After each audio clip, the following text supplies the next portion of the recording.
Petit limaçon n'a pas de maison pour faire la fête aussitôt.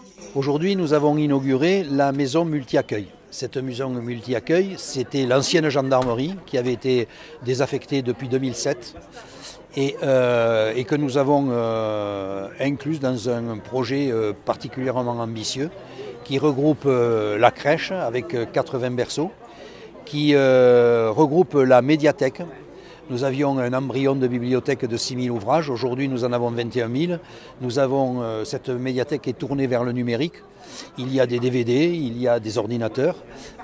Et donc aujourd'hui on a un espace, un bel outil culturel qui est mis à la disposition de nos Tarasconnais. Et puis il y a le service scolaire qui est dans ce bâtiment. Il y a aussi la mission locale, puisque cette mission locale s'intéresse aux jeunes de 15 à 25 ans pour essayer de les insérer dans la vie sociale.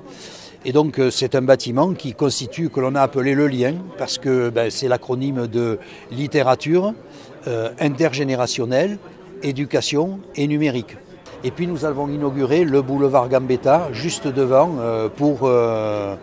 qui est l'axe le plus fréquenté de Tarascon, où 15 000 véhicules passent par jour et qui avait besoin d'être réorganisé parce qu'il y avait du stationnement sauvage, ça n'était plus acceptable.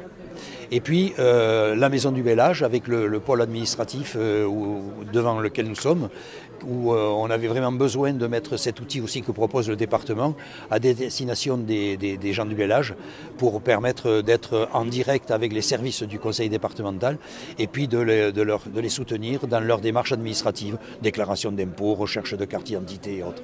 Alors je suis très fière d'être ici à Tarascon parce qu'on a signé un contrat départemental il y a quelques temps et là on voit que grâce à la volonté du maire et de ses équipes, eh bien, on arrive à transformer une ville avec les financements bien sûr du conseil départemental, de l'État aussi pour les différents équipements que nous avons vus, de la CAF aussi. Donc c'est important de dire que toutes les communes de ce territoire méritent d'avoir des beaux équipements et ici vous en avez l'exemple. Notre ville retrouve une attractivité qu'elle avait perdue. Avant 2014 que je n'arrive à la mairie et que les habitants me fassent confiance, Tarascon était sur les réseaux sociaux indiqué comme une ville à éviter. Peu sûre, sale. Aujourd'hui, nous avons obtenu une étoile au guide Michelin sur la totalité de la commune. Des bâtiments de notre ville ont 2 étoiles. Booking vient de souligner que nous étions la première ville du département au niveau de l'accueil, ce qui montre que les commerçants, l'office de tourisme, eh bien aussi contribuent à ce changement et à ce renouvellement d'une attractivité qui avait été perdue. Nous, on est aux côtés des maires qui ont une vision et une ambition pour leur territoire. Tout ce qu'on leur demande, et en général ça marche très bien, c'est de réaliser les contrats que nous faisons sur les 3 ans pour que les populations voient vraiment les changements qui sont qui sont faits grâce au financement, mais surtout grâce à la volonté des communes.